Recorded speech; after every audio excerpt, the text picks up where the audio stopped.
गरीब किसान की कहानी। एक गांव में एक गरीब किसान, उसकी पत्नी और उसकी बेटी रहा करते थे। वो बहुत ही गरीब थे।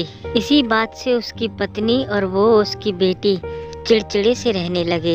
एक दिन उसकी पत्नी उससे कहती है, देखो जी, घर में कुछ खाने को भी नहीं है। मैं ये कह रही थी कोई तुम काम धंधा ही कर लो जिससे 4 पैसे आ सके। तुम ठीक कह रही हो, मैं बाहर जाकर कुछ काम देख कर आता हूँ। तभी की तभी वो आदमी अपने घर से बाहर जाता है। फिर रास्ते में उसकी मुलाकात एक आदमी से होती है। क्या बात है भैया, तुम कुछ परेशान लग रहे हो और कहाँ जा रहे हो? अरे भाई, परेशानी की तो बात है। मेरे घर में कुछ खाने को भी नहीं है और कोई काम धंधा भी नहीं है। अरे तुम एक काम करो, जसवंत सेठ के यहाँ जाओ और उसे अपनी कहानी सुना देना। वो तुम्हें जरूर कुछ ना कुछ दे देंगे। क्या सच में? तो फिर ठीक है भाई, मैं अभी उसके पास जाता हूँ। उस आदमी की बात सुनकर वो किसान वहाँ से उस सेठ के घर को चल देता है। वो सेठ और उसका बेटा अपने घर में होते हैं। तभी किसान वहाँ पहुँचता है। राम राम सेठ जी। राम राम राम राम। अरे भाई, कौन हो तुम? मैं तो तुम्हें नहीं जानता। सेठ जी, मुझे बबलू ने भेजा है। मैं एक बहुत गरीब किसान हूँ। मेरे घर में कुछ खाने को भी नहीं है। तुमने यहाँ कोई खैराती खाना समझ रखा है? चले जाओ यहाँ से। आ जाते हैं मुंह उठा उठा के। रुको बेटा, ये यहाँ खुद नहीं आया, इसकी मजबूरी यहाँ इसे लेकर आई है। अरे पापा, मैं जानता हूँ ऐसे इंसानों को, पैसे के लिए कुछ भी कर सकते हैं। अच्छा भाई, तू ये बता, क्या परेशानी है तुझे और यहाँ किस लिए आया है? मैं क्या सहायता कर सकता हूँ तेरी? सेठ जी, अगर आप मेहरबानी करके मुझे कोई नौकरी दे दें तो मेरे परिवार का पेट पल जाएगा। मैं बहुत उम्मीद लेकर तुम्हारे पास आया हूँ सेठ जी, प्लीज मेरी सहायता कीजिए आप। पापा, आप इसकी बकवास सुन रहे हैं, भगाइए यहाँ से। देख भाई, तेरे जैसे इंसानों को मैं बहुत अच्छी तरीके से जानता हूँ। तुम लोग पैसे के लिए कुछ भी कर सकते हो। मैं तुम्हें कोई नौकरी नहीं दे सकता। चलो जाओ यहाँ से। नहीं नहीं सेठ जी, मेरा यकीन कीजिए, मैं बहुत उम्मीदों से तुम्हारे पास आया था।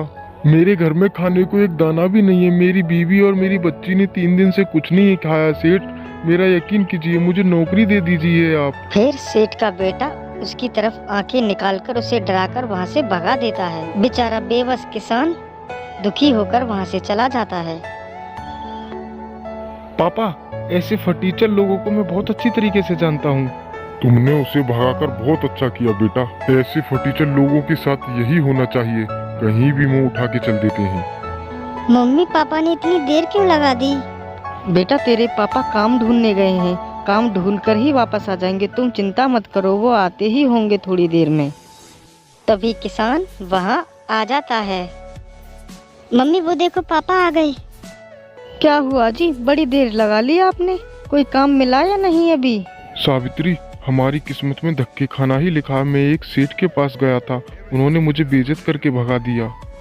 कोई बात नहीं जी, गिरे में सब लात मारते हैं। आज हमारी किस्मत खराब है, इसलिए कोई हमारा साथ नहीं दे रहा।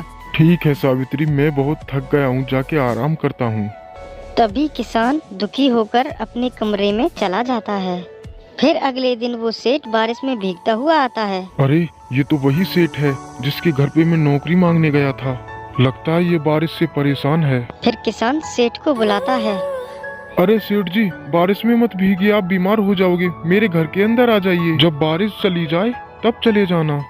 फिर सेठ किसान को देखकर सोचता है, अरे, ये तो वही आदमी है जो मेरे घर पे नौकरी मांगने आया था और मैंने इसे भगा दिया था।